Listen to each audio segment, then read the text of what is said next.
Hi, I'm Vincent Andrusani, and this is episode 38 of The Place of Sound.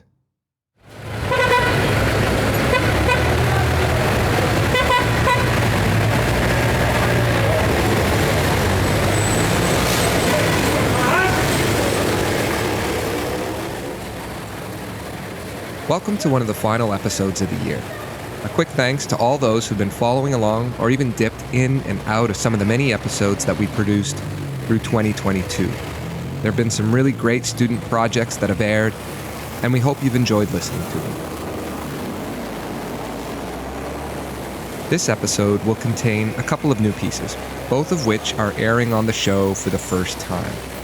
The pieces are audio essays that were produced in Comms 5218, Sound, Space, and the City, a graduate-level course in the Communication and Media Studies program here at Carleton University. The first of which is by current MA student Claudia Gleason, and the second is by recent graduate Paris Jefferson. The course ran in winter semester of 2022, so from January to April, and it explored the ideas of sound, listening, and place.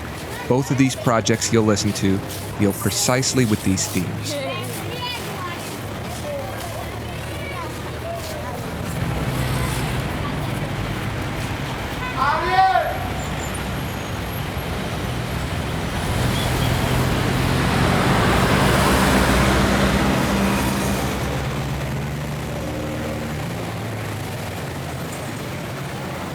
Claudia begins the episode with a project titled The Sounds of Freedom and Other Myths, which is an informative and very personal take on her experience of the Freedom Convoy.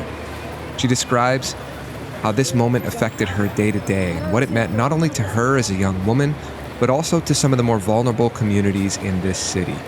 At the heart of her analysis is the exploration of sound as a weapon and as a means of claiming space, and in this case, asserting a particular political position in places where it's unwelcome. It's an excellent piece, and it was played earlier this year at the Urban Imaginaries Festival, held in association with Arlington 5, a coffee house at the corner of Arlington and Bank in Centertown. Enjoy.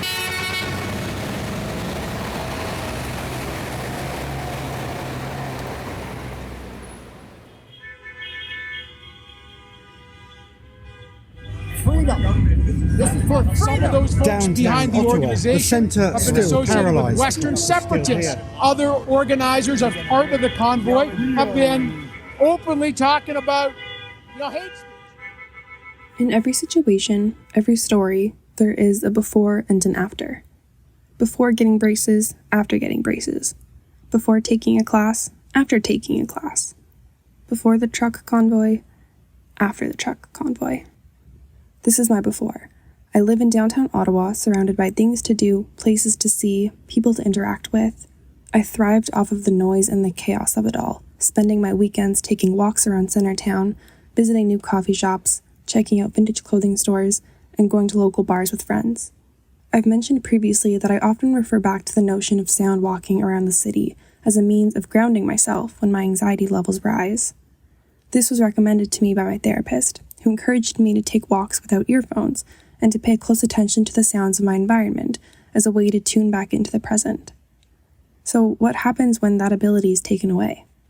On January 28, 2022, thousands of protesters and transport trucks began occupying the streets of Ottawa, pledging to remain until all COVID-19 mandates and restrictions were removed. The so-called Freedom Convoy descended on the city, making their arrival known with the incessant honking of their horns, chanting of the word freedom, and their large physical presence in surrounding neighborhood streets. At the epicenter of it all, my anxiety levels rose quickly and drastically. The morning of January 29th, the first Saturday of the occupation, I stopped by my favorite coffee shop to grab a breakfast sandwich. The store was filled with protesters, many of which were not wearing masks and were subsequently harassing store employees who reminded them that at the time, masks were still mandatory. I left quickly, only to be heckled by a woman with a megaphone outside the store for following provincial protocols. This was the first of many incidents over the next month that caused me to fear for my safety as a resident of the city, especially as a young woman in the city. I was unable to sleep, to eat, to complete any schoolwork, or to go on my beloved sound walks without being harassed. I was in distress. Finally, after several unbearable days, I called my father, hysterically begging him to come pick me up. As we drove away from the city, 2 hours into the countryside, I swore to him that my ears continued to ring with the sound of truck horns, and it was days before the phantom noise stopped. This is my after. No matter my personal or political beliefs about the situation in its entirety, there is one thing of which I am certain.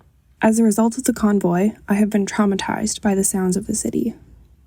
In the piece Sound Walking on the Edges, Paola Cosermelli Messina discusses her intersectional identity of being a queer woman of color walking the streets of Sao Paulo, Brazil as a sonic citizen. Her work considers the exclusion of the experiences of people of color when critically examining sound walking as a method for sound studies research and artistic practices.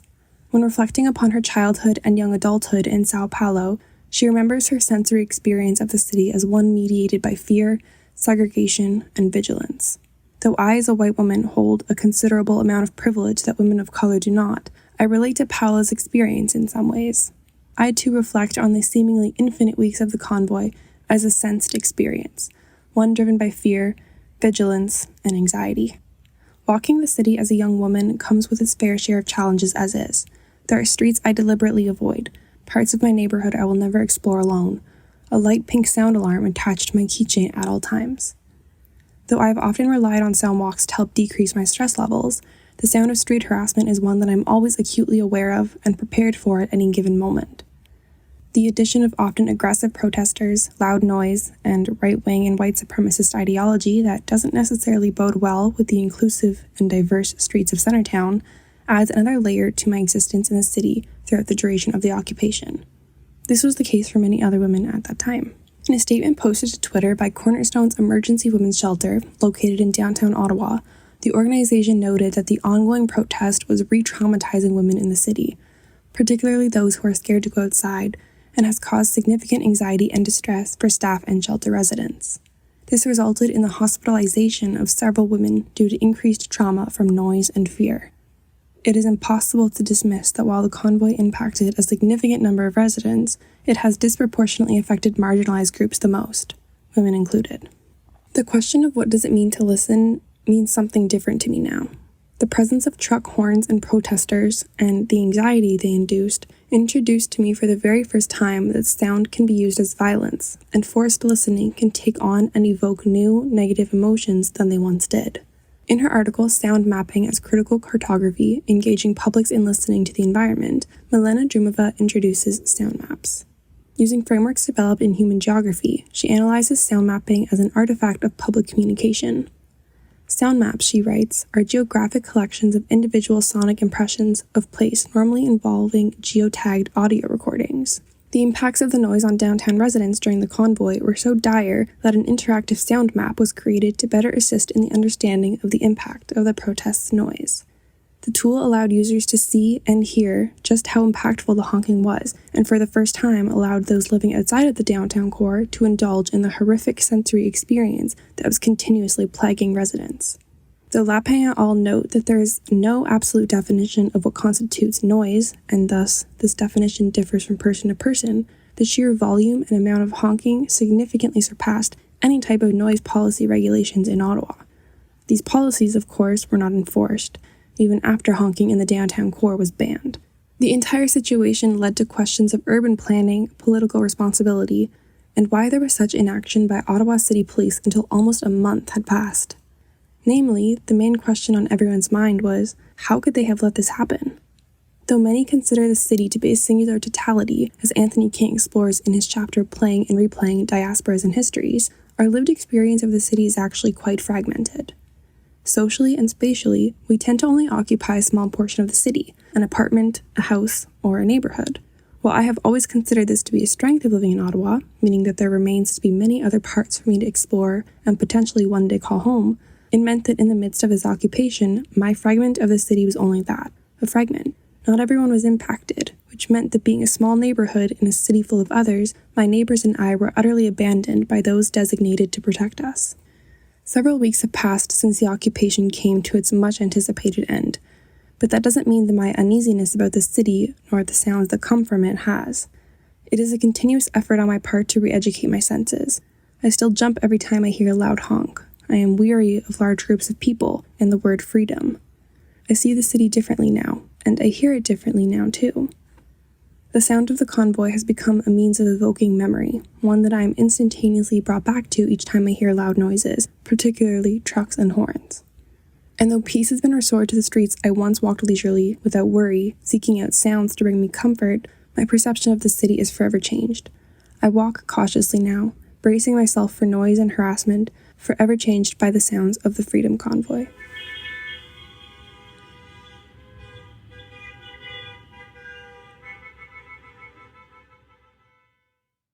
The second audio essay is by Paris Jefferson and is titled The Sonic Social Order. Paris offers not only a thoughtful analysis, but also her own first-hand experience on the politics of voice, and in particular, the politics of one's accent.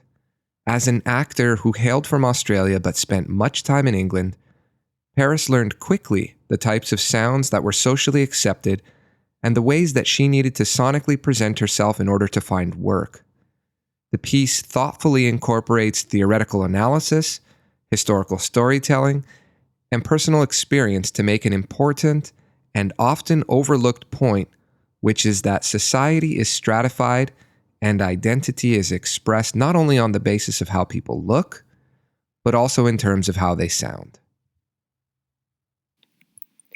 Hi, I'm Paris Jefferson, and this is The Sonic Social Order. It is not only what you say, but more importantly, how it is heard.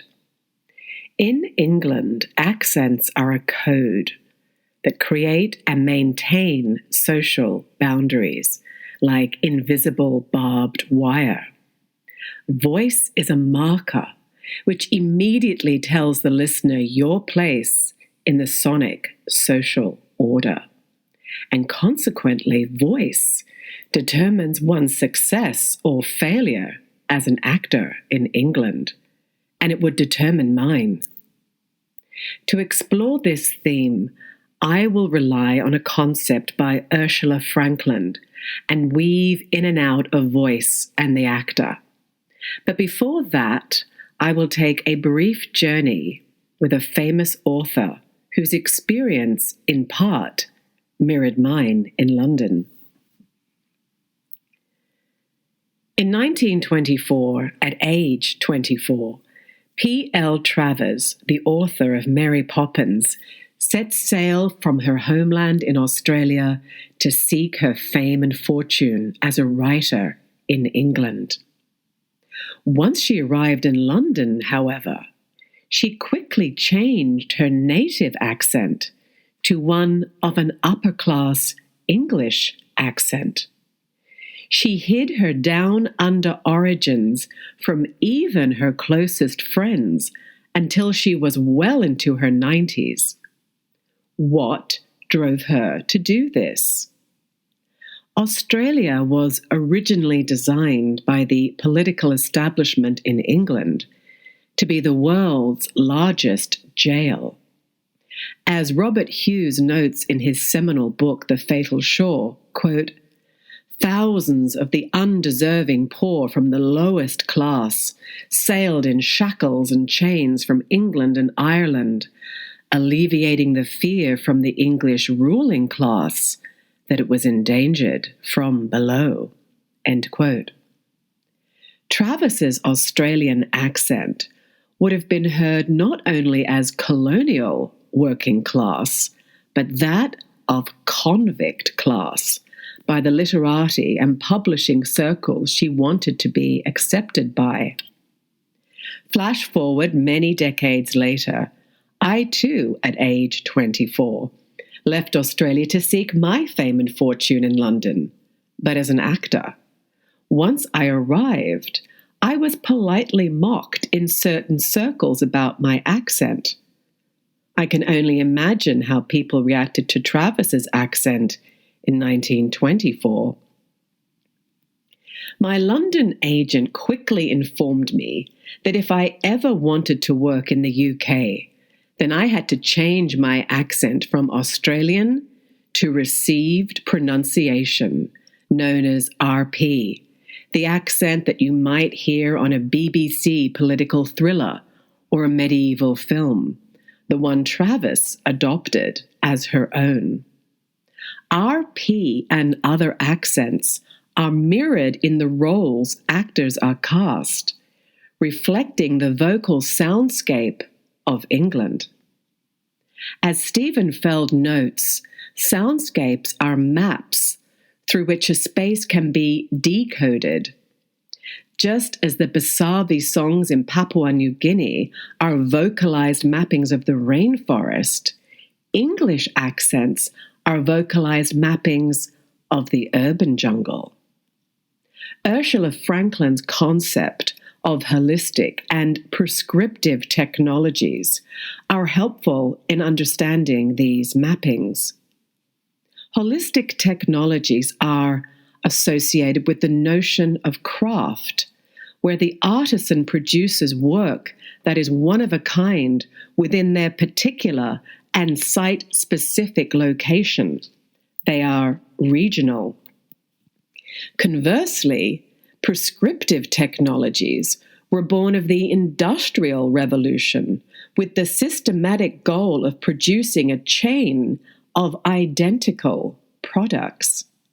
They could be made anywhere in England. Franklin notes in political terms, prescriptive technologies are designed for compliance, where, quote, we are ever more conditioned to accept that there is only one way of doing it, end quote. She notes that a holistic system of knowledge is not as valued as the prescriptive model, and as a result, we are missing out on a broader spectrum of valuable, useful, and differentiated knowledge. Regional accents in England are site-specific and produced over time and space, passed down generationally. For example, the East London Cockney voice has a distinctive slang and accent. Their site-specific regional sound telegraphs working class. Conversely, the upper-class RP accent can be from anywhere in England. Someone from the north could have the same accent as someone from the south, a systematic product of being privately educated and moneyed. As Milena Drumeva observes, quote, differences in the mode of communication are often as important as differences in the mode of production, for they involve developments in the storing, analysis, and creation of human knowledge, end quote. And I was about to understand what these modes of production meant. In my first vocal class, my voice coach abruptly interrupted me and said, if you drop your vowel sound there, they won't listen and think, oh, she's Australian, and give you a pass. They will think you are from the East End of London, from the working class, and immediately conclude what level of education you have and what kind of car your father drives. 15 minutes later, he corrected me of a distinctly Australian vocal habit and said, you never go up tonally at the end of a question or sentence because that shows a lack of confidence. You lower your voice with a question because you are informing someone with what will take place. It is not up for debate. For example, do you want to go to the beach? We're leaving at 12, and would you get a towel and one for me too? Do you want to go to the beach? We're leaving at 12, and would you get a towel and one for me too? By the time my voice classes were completed, I had acquired the voice of authority. The same English society that had met me months before now wondered if my father was a lord, a barrister, or a politician. My newly modified accent had lifted me to a position on the ladder of birthright and breeding, not because of what I was saying, but how I was saying it. That is, how it was heard, and what was heard was power. As Kate Lacey points out, without a listener, speech is nothing but noise in the ether, and I made the right noise. In my research for the role of Nina Fisher Holmes in The Crown Prosecutor, I spent several weeks in magistrates' courts in London, a mini version of the pyramidic structure of English society. The magistrates were, without fail, upper class. Those being charged were, without exception, working class. At least this was my experience. We faithfully replicated this vocal order in The Crown Prosecutor, and as such the show was accepted by the reviewers as a legitimate example of English culture. It was vocally precise, predictable, with every accent in its appropriate place. But what happens when these vocal structures are reversed? And what's more, in a fabled and revered story of English chivalry, like that of King Arthur and his knights?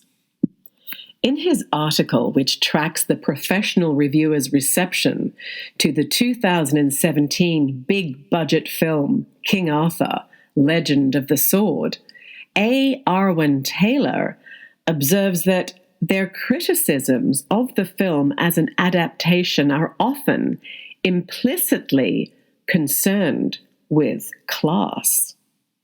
He continues that the film's use of Cockney for the character of King Arthur, recognized as, quote, a low-class dialect, is a point reviewers seize upon with particular insistence, who long for received pronunciation, the trans-regional British accent associated with high prestige and educated speakers, end quote. Some reviewers even wrote their missives in Mockney, a version of Cockney to further illustrate the absurdity, stupidity, and baseness of this lower-class Arthur's accent. In the mouths of the elite's more privileged speakers, mockery is used to accentuate the differences between language systems to, quote, emphasize the superiority of more prestigious varieties over marginalized dialects and languages, end quote. In 2021, the epic film Dune was released. Of all the reviews I read, including the same sources that Taylor refers to for King Arthur, I could not find one reference to the actual superpower in the film, the voice. Unlike our Cockney version of King Arthur, the voice's accent is RP, and once mastered over many years, has the power to force people to do as it commands. It is only available to the royal household of Padishah Shah and the powerful religious order of the Bene Gesserit. However, nowhere in Frank Herbert's novel Dune, published in 1965, is there a description of the sound of the voice. It has been assumed by the filmmakers to be RP. But had the voice been regional, there would have been a critical uproar. Even in our fantasy worlds, we are represented vocally in the correct sonic societal order. The voice in Dune is the prescriptive class and requires and enforces compliance. As part of his ongoing class identity and representation studies in British TV drama, Christopher Hogg of the School of Media and Communications at the University of Westminster has interviewed several actors, including the award-winning English star Julie Hesmondhalgh. In a 2020 interview, he explored the process of casting with a particular focus on regionality and class identity as factors influencing Hesmondhalgh's casting opportunities. She comments that regional accents, for the most part, are relegated to a distinct and regimented pecking order, rarely winning the prize parts.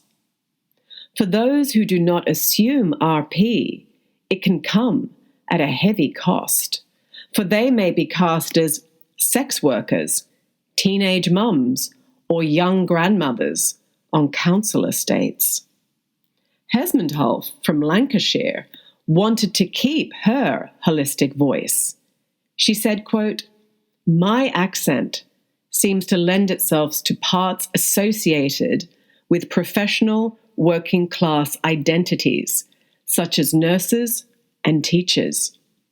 I don't get cast as doctors or lawyers." End quote. As an Australian, I had changed my accent to RP and was cast as a lawyer, a member of the aristocracy, or someone of means. The acoustic horizon of accents stretches far and wide, zipping past international borders and dropping insidiously into our screens, where power and authority is protected by being subtly reinforced into our compliant and well-trained ears. Holistic voices need to be heard in their own right, without an assumed and belittling characterization by the prescriptive class. With our ears open to what is being said rather than how it is being said, we can create a more equitable society by better understanding and slowly dismantling the sonic social order. And thank you for listening.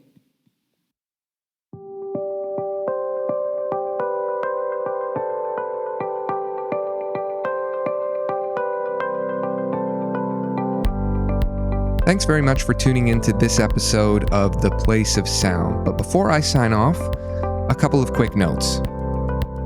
A reminder that what we've listened to here on this show is only a fraction of the work produced in association with this project. If you're interested in checking out more, have a look at theplaceofsound.ca, where you're not only able to hear more audio media, but in some cases, to see some of the original photos and the writing that students produced to go along with it. There's also a featured work section on the site's blog, where you can access some notable individual projects.